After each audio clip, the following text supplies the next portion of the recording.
Not Worth the Time with Wade Taylor.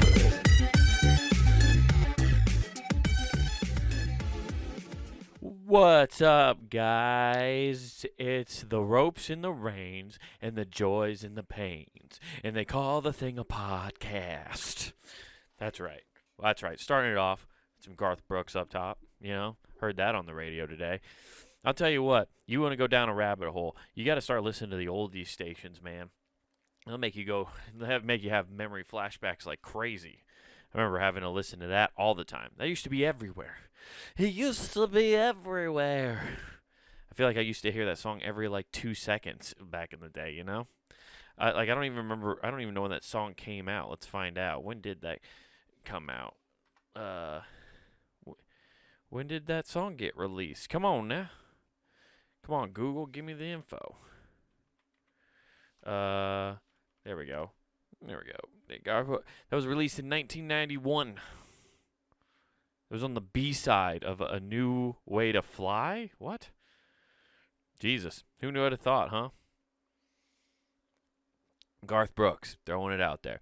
That song came out, that song's 30 years old.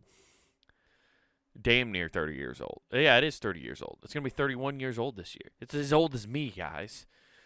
That's intense. Just a song about a man who wants to leave his wife so bad just so he can go row bulls. That's all he wants to do in that song. At the beginning, just it'll drive a man insane. Okay, let's go back here. Let me, I'm right there. I might as well look at the lyrics. We'll break it down, dude. We'll break down Garth Brooks' song, Rodeo, right now. I mean, it is just him talking about how he wants to leave his wife. It's here it is. His eyes are cold and restless, and his wounds are almost healed. And she'd give half of Texas just to change the way he feels. She knows his love is in Tulsa, and she knows he's gonna go. Well, it ain't no woman, flesh and blood. It's that damn old rodeo. Dude, his woman fucking hates his hobby. But that's a mark of a good woman, I think. They almost got to hate your hobby a little bit, right? If you're hanging out all the time and your wife's super supportive of your hobby, it's different if it's actually your career and you're making money. But when they're super supportive of all your hobbies, you got to do something that your girl or your significant other doesn't want to be around and do. That's why that guy loves the rodeo, dude. His woman's a PETA-friendly person is what it is. Yeah, she got into it for the cowboy, She was turned on by the Marlboro Man. All those ads back in the day. This is 91, so it's a full-grown woman. Grew up in the 70s and 80s. Marlboro Man was the fucking hot ticket. You see that guy on the TV smoking a couple Stokes. Yeah, that's what they were getting. So they were in that for the cowboy. And then they didn't realize all the other stuff that comes with being a cowboy. Like being at the dang old rodeo every weekend. And that's all he cares about, man. The glory. That's all. And he even talks about it. That's all he'll have to show for it is a broken home, broken bones. It's literally about a dude who just rather spend his time at the state fair with the state fairgrounds with the boys getting bucked off every week, dude. He doesn't need to just stay at home. He needs to miss a bunch of her friends' weddings, which has probably pissed her off. But he's gonna go get bucked off, dude. He doesn't give a shit. He's gonna be roping. He cares about the ropes and the reins and the joys and the pain. And they call that thing a rodeo. Yeah. You got to have those, though. You got to have those things you do away from your significant other, guys. That goes for the ladies, too. It's not even just the dudes. You just all have to have your own thing. And go and have that separation time. It's good for you. It is good for you. I was thinking about that watching this show, how you have to have a separation time and things you can go do on your own. Otherwise, it just doesn't work out well. I was in relationships in general because nothing happened, but I got to thinking about it a lot when I saw this. So if you guys ever seen the show Mountain Men, I'm asking you, and you can't answer, but I'm going to tell you what it is. You know what it is. It's just dudes who live up in the mountains and live on their own. They're living off the land. They are the rootin'est tootin'est bunch. You think cowboys are rootin' tootin'? No, they use combines and shit, and they have tools. These guys are bare bones building sheds, basically making tiny log cabins, smaller than what Lincoln was born in, up in the mountains trying to survive all the time. And this is that show, and it's been on for years. I don't know. I'd like to know. I'll check it out right now. I don't know how many seasons they've had, but it is an astronomical amount of seasons. I mean, it's been on. They have 10 seasons. 10 seasons of this TV show, right? Now, of course, just showing weird bearded dudes who live in harsh environments gets old after a while. Turns out, hearing them spout off their survival techniques and how they do it, turns out you do one season on each of these guys and you kind of learn how they do it all, and you're like, okay, I'm a little bored now, especially because they're being very careful not to get into danger. That's the thing about the reality shows that gets me. Like, obviously, living on your own on a mountainside is going to be fairly dangerous. There's going to be a lot of dangerous activity. But the whole time, these guys have made their life so they avoid that and have learned how to stay away from it. But then these film crews come in and go, yeah, this is pretty boring for reality TV. So what we're going to do is we're going to release a cougar around here. And we're not talking about those desperate housewives, you know what I'm saying? We're releasing a very deadly animal within the confines of your camp. And we'll see if you can fight it off. That sounds like fun, yeah? That's what these motherfuckers do to these guys. So they try to dramatize the whole thing, obviously. That's what all reality TV shows do. But they're even running out of that stuff. And now, this is what got me. I'm not like an avid fan. I've watched it. I check in periodically. I just want to see how the boys are doing, Those mountain guys. I'm writing down tips and tricks, okay? I'm watching. I'm learning. Things are getting a little hairy around these parts now, right? In the whole state of everything that's going on in the world, I might need to learn how to fucking chop down a couple trees and fucking make a log cabin house. I think I could do it. I can establish dominance in an area and take over. So, I'm learning, taking notes, learning a thing or two. How do you boil your water to make it clean? Well, pretty simple. What I just said it, right? Use your brain, dummy. Anyway.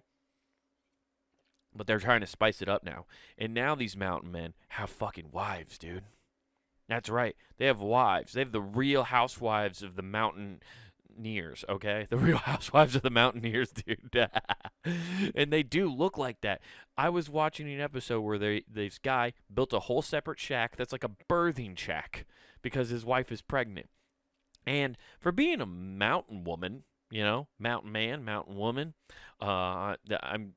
call me crazy, but I'm going to go out on a limb here and say mountain men aren't too fond of other genders. So I'm going to do a gender assumption here and assume she is a woman. I'm just going to go ahead and say if you're up in the mountains, you're not playing those games. You're like, I don't have time for that. They probably don't even know what other genders are. They don't even get the news. Like, it wasn't until a film crew showed up and they're like, what? What'd you say? Zer? Is that your name? Man, these kids are getting weird fucking names. But wait, it's your pronoun? What the fuck is a pronoun? Just some mountain man not knowing shit. And that's, you would expect that, though. He's not supposed to. It's beyond his pay grade. He's too busy chopping down trees and trying to trap, beavers and shit. That's what he's doing, okay? He's got other shit on his plate. But they built a birthing shack, and now he has a wife. And it's not a character I don't know any of these characters' name, but he has a wife. And this is what got me: is they're mountain people, and they're supposed to be living on the land, not on the lam. That means they're doing something legal, which they probably are. Most of these people before they got TV shows were definitely growing illegal product of some kind and selling it. There's no way you can fund most of that without it. Okay, moonshine. Getting in the pill trade. If you're a real housewife of Mountaineers, you probably were dealing in the pill trade. You ever seen the Wonderful Whites of West Virginia? Those people got a thing figured out. Anyway, but he has this wife, and that's what's weird. It is the Real Housewives of the Mountaineers because she's got full-on lip injections, guys. I mean, full on. And I haven't looked to see what she looked like in maybe earlier seasons or how many seasons she's been around, but I'd like to check. Like, I'd like to know if she got some money from the TV show, things are going well, so they finally, for the first time ever, went down and off the mountaintop and went down and got checked out by doctors and stuff. And then she was like, I have pretty thin lips. Is there any way they can do that? And the doctor's like, yeah. People have only been doing it now for like 20 years to get fuller lips, and it's even better now. You no longer look like Angelina Jolie. You look just like her, not just wanting to be like her. It's not, you don't get them Dolly Parton lips anymore. You know what I'm saying? So, and maybe she got caught. Maybe she did that. I don't know. But it's fucking strange to see mountain people like who have lip injections. She's supposed to be like a frontier woman, and she's got lip injections, guys. It just takes you out of the whole reality show immediately, right? I mean, unless they did like a Bachelor edition of Mountain Men, which that would have been a tight season. Maybe season 8 was a little bit dry, and they decided, you know what, let's start handing out axes. I give you this axe. If I give you this axe, will you come stay on my property with me? Yes, 1,000 times yes. Fuck these roses. Get an axe and start splitting some wood, bitch. It's cold. Gotta heat up that fire. Gotta earn your keep around here. I don't know. It's a very strange look. Because let's say they didn't do a reality show and they didn't piece it together. How did she meet that guy? I don't understand how that happens. Is he going down to the local tavern all the time? I'm pretty sure if you're a mountain man living out there, it's 24/7. You're trying to take care of your property. Okay, I know farmers they have actual, they have technology like cell phones and shit, and they're too busy to leave their farm sometimes to go meet people.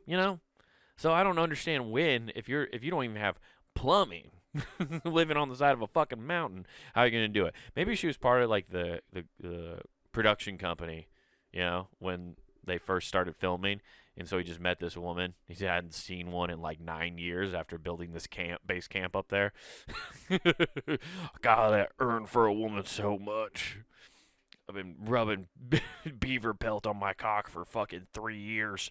And then he sees his production assistant, and like they get to talking, but he's a real gentleman about it, Carves her like a eagle using a hatchet out of wood. Just carves her a nice, beautiful eagle, and he gives that to her as a gift for her kindness working on the set.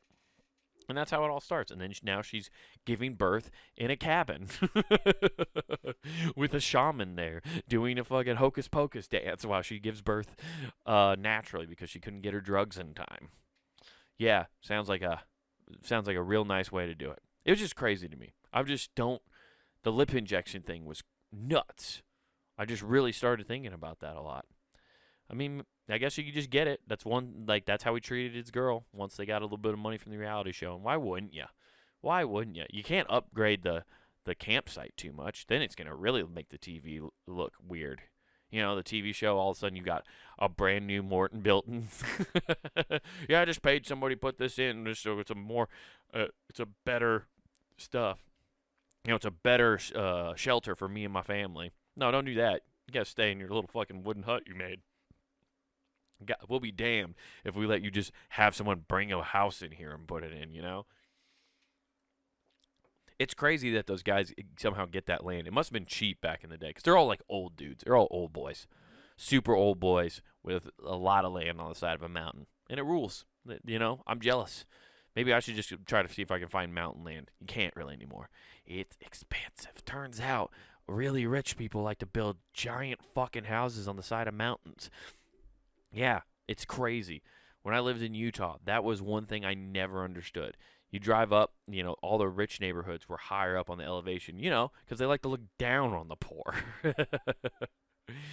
And it seems like a death trap. Because that rock there's landslides all the time. They try to prevent it or put up barricades and stuff, but like your house could go at any minute. It seems like a terrible investment of like $2 million to build a house on the side of a fucking mountain or even at the base of one. You know, sounds terrible. It's like building your house in a floodplain. You're just asking for trouble. Don't put anything you care about in your basement. You won't have it. Turns out that they will flood it and you'll have your own indoor swimming pool in no time. But it won't be the kind of indoor swimming pool that'll increase your property value. Okay? It's not good, guys.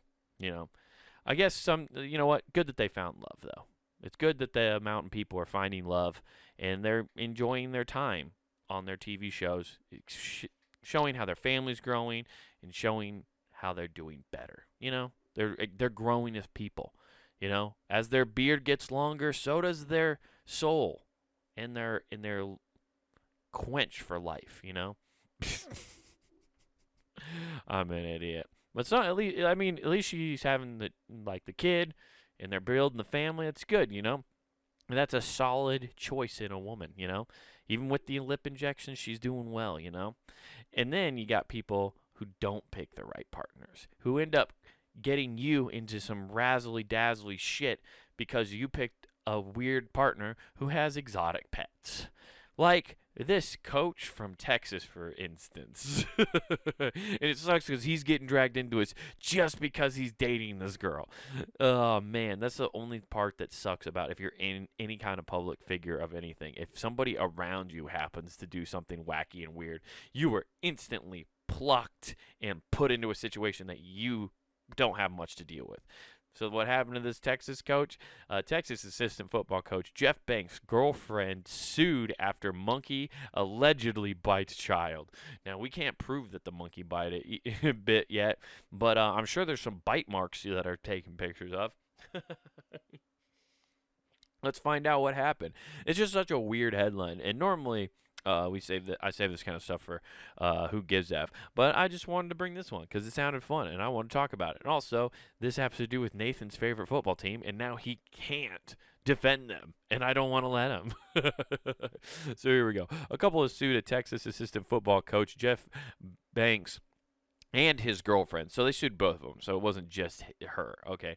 Danielle Thompson. Let's take a look at what Danielle Thompson looks like. I wonder if she's probably pretty good looking, I bet. Texas coach girlfriend.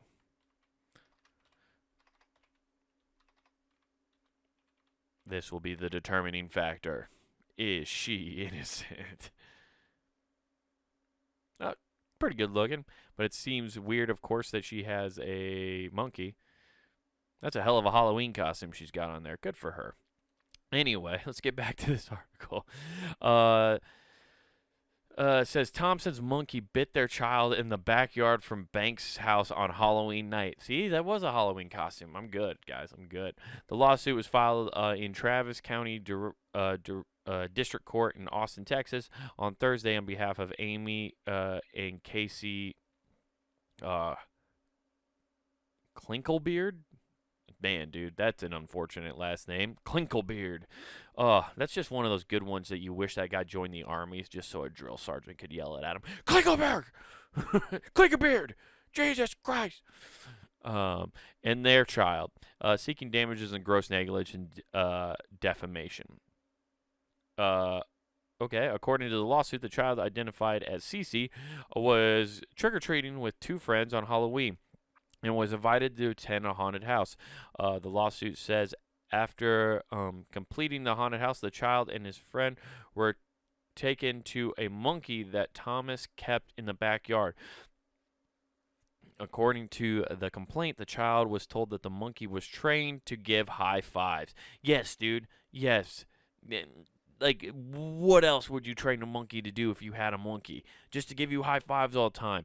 I'm telling you, remember last week when I was talking about how the world needs more high fives? We just got to train monkeys and have them hanging around and they just give high fives all the time.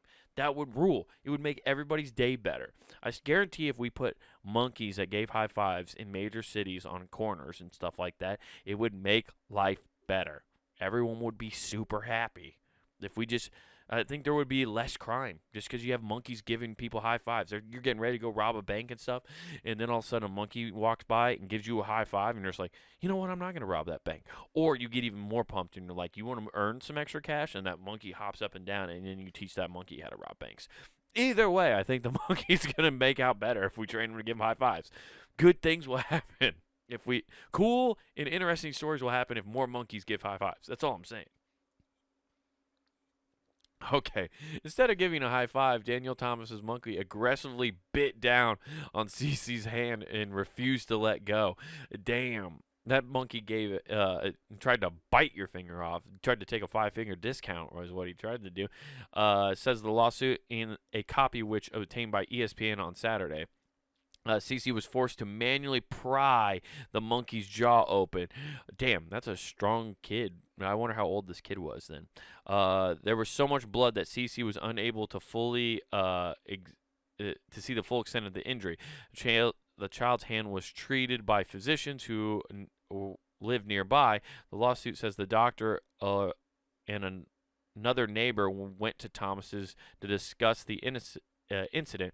The doctors were told Thomas that the report would have been filed with the health department, and the additional information on the monkey vaccination status would be appreciated so that an appropriate course of treatment for Cece could be decided. According to the lawsuit, instead of showing any semblance of care or for the injured child, Danielle Thomas was instead worried about the risk of her monkey being taken away. Thomas stated to the physician that the monkey had bitten her before, and that she was fine, implying that the monkey therefore did not have rabies. Yeah, dude, she's worried about her child. It's like when a dog bites a kid. Like the person who owns the dog is worried about the dog getting put down. Okay, in this case, I think dogs only get one strike. I think most of the time. Well, if there's certain breeds, because they're breedist. Okay, turns out if a pit bull bites somebody, it's a way bigger crime than a chihuahua, even though statistically chihuahuas bite more people every year than any other dog. That's a fact. You can look that up. But she's worried about her monkey, and that monkey's definitely not getting any lenience. That monkey's getting put down. Also, I guess this is Texas. I was going to say, is it legal to have a monkey in Texas? It's legal to fucking have everything in Texas. It's damn near impossible to find an animal you probably can't own in Texas. Komodo dragons? Fuck it. Why not? Have those poison lizard that'll just destroy any muscle tissue if it bites you. Let it fly, you know? Man, I love that aspect of it though too. Like, the monkey doesn't have rabies. It's bitten me before, and like I'm fine. Like, and it's like, did you go get tested? Have you ever tested the monkey? No, I just know I don't have rabies, and it's like, maybe. I guess you would be dead if you didn't treat rabies. That's the crazy part. Like, animals just run around with rabies, and then if it gets to us, man, we are dead. The lawsuit says Thomas was not provided the monkey vaccination records to the child's family. Thomas also identified a pole assassin. Thomas also identified as pole assassin in the lawsuit her stage name as a dancer. Dude, that is a dope stripper name. Pole assassin? Well, that's like some online gamer tag shit. You know she has a Twitch account that's the name of it too, probably. She once appeared on Jerry Springer show with the monkey. Jesus Christ. Oh my God. This story is getting wilder. I didn't read any of this ahead of time, you guys. I'm reacting to this right ahead of time. This is an assistant coach for the University of Texas. I know you can't tell people who they can and can't date at your job or whatever, but I'm pretty sure the University of Texas probably is pretty pissed about all of this because their name is everywhere, and they're trying to go to the SEC right now. Honestly, this is the most SEC kind of story of all time. I want them out of the Big 12 now. You know, they should go to the SEC. This is something that happens in all those other schools. This is the crazy shit that happens in the Southeastern Conference, guys. There's just monkeys biting people. You got career felons and shit on the Florida Gators team. You know, there's just all sorts of wild stuff. You got a racist, a preacher, and a murderer all on the same team in Florida. You know, it's just Texas's turn to have a goofy story. And this time it happens to do with a coach whose stripper girlfriend has a monkey who bit a child. Man, the fact that she was on Jerry Springer is hilarious. I'd love to find that episode. The lawsuits alleges that Thomas's effort to discredit Cece and her family to protect the monkey made false statements on social media that the child didn't have permission to be on the property and that she had instructed her guests to not enter the area where the monkey stayed. Deny, deny, deny. That is the first thing you always do. In a series of tweets that have since been deleted, Thomas wrote shortly after the incident, I have a haunted house on one side gated off, and he had no permission to go past the gate, and I had no idea he went past in my backyard. Neither did I know anything about the bite until the doctor in the neighborhood told me that it was treated for a small bite. No parent had contacted me about it. A 11 and 12-year-old child should know better than to enter someone's yard without their permission and old enough to follow the rules, she added. Oh, man, victim blaming? Damn, dude. Oh, man, that doesn't fly well in today's culture, man. You can't victim blame. Ah, man. The rules were when you got into the gate, turn around and come back for candy. Every other parent and child did so. Thomas has since deleted her Twitter account. Damn, dude. She tried throwing some Hail Mary passes like she was Vince like she was Vince Young, and it did not work, dude. She did not get it done throwing those fucking Hail Marys, and she had to do it. Banks has completed his first season as Texas assistant coach, tight end coach, and special teams coordinator, and it might be his fucking last. Oh, dude, I like how like he's getting sued with it, but like that's all her. She's trying to just handle this media blitz on her, and it is not going well. Oh man. This is why you can't have exotic pets, dude. There's just too many fucking variables, especially monkeys, dude. I've never understood it. And also, how do you keep a monkey clean? Like, I know she has it out in the backyard, it sounds like, and it has its own little, like, habitat area. But even then, that's fucking weird. That is way too much upkeep. You know, yeah, like, I feel like that monkey definitely doesn't let you pet it, especially if it's bitten her, the one who feeds her. Monkeys will bite the hand that feeds them, and they don't give a fuck, dude. They'll rip your goddamn face off. Cats and monkeys, dude, they're not to be trifled with as far as that. Like, cats are at least chiller, but a cat will fuck you up.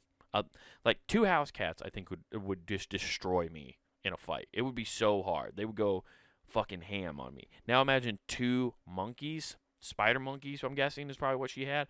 That thing's gonna destroy you. Two of those things would tune your ass up, dude. Just throwing fucking haymakers. Yeah. I don't know how well that's going to go for it. I bet you this one gets settled out of court.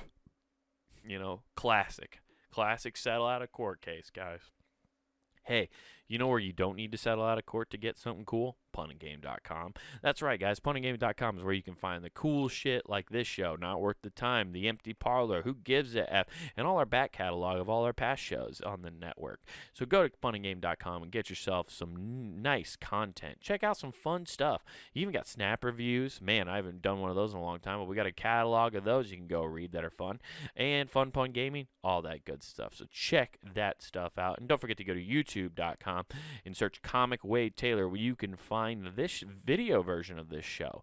You can find the video versions of Who Gives a F. You can find clips of this show, my other show, Who Gives a F, and then you can also find my half-hour Wild Horses, guys. So go check that out. Hit subscribe, like, and do all that stuff. It really helps, and I appreciate it. I do a lot of this work so you guys can check out the podcast in fun, interesting ways. So go do that. And then don't forget to pop back over to the Punting Game shop and get yourself some threads. Buy something to support your favorite shows at puntinggame.com. And don't forget to use the promo code NWTPOD. That's NWT Pod, and that gets you free shipping at checkout. Guys, upcoming shows I got going on later this month. July 25th, I'll be down at Truman's KC Tavern here in Des Moines. I'll be performing with Perry Thompson. He's putting on a show down there. It's going to be a great time. So come out to that if you're in the Des Moines area. It's going to be a lot of fun. Then at the end of August, I'm going to be in Philadelphia. That's right. I'm going to be in Philadelphia, going to old Philly. Check it out. So I have some shows already lined up, but if you guys know some bookers or you're a booker who happens to listen to the show and you like anything I do and you live in the Philadelphia area, let me know. I'll try to do. We'll arrange something and try to do a show. I'll see if we can make it work. That'd be awesome. But check me out there if you're in the Philadelphia area. I'm gonna be on a Wednesday showcase. The 24th of August, which is it's my buddy Shane's show. It's Off the Leash at Fergie's Pub, I believe it is. As the dates get closer, I'll make sure to include that and get that right. But that'll be a fun one. So follow that on Instagram too. He has a show called Off the Leash showcase that's on Instagram. So go follow that. That's where you get all that information for that show. And go to it. It's every week, dude. He's putting on a great show every week. So go check that out. Otherwise, guys, that's been Not Worth the Time. Don't get pet monkeys, and have a great rest of your week. And remember, don't do anything I wouldn't do.